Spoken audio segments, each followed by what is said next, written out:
kaw di ñu dellu ginnaaw jëlee ñu Amérique du tax ñu noppi dugal ñu ci kaso bi du tax ñu noppi mais dama leen di fàttali gis nga xam naa xale yu bari ñu ngi fii mais xamuñu histoire place bi bu ngeen gëstoo nii gis ngeen bâtiment bële moo nekkoon siège u Papa Abdoulaye Wade Mars bleu bu leen kenn tere mbedd mi te man mii rek waxuma Ousmane waxuma ñii toog man rek bu ma ne woon gars yi aywa jël leen yoon wi ñi la taxaw ci kanam duñ ci mën dara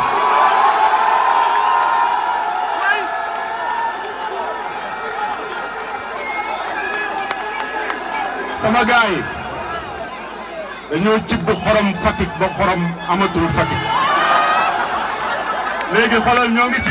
liquide bi laa wuti woon Lac-Rose liquide bi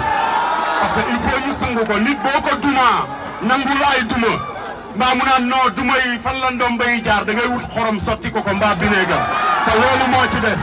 xoolal li ma bëgg a wax yëpp di ngeen ko wax mooy bu leen kenn yab ba pare xoolal par force la wax leen ko par force la Yewwi Askan bi par force la dañuy dem élection par force Petit Antoine day démissionner par force Macky Sall non troisième mandat par force ñun ñooy Sénégal merci beaucoup yal na leen yàlla defal jàmm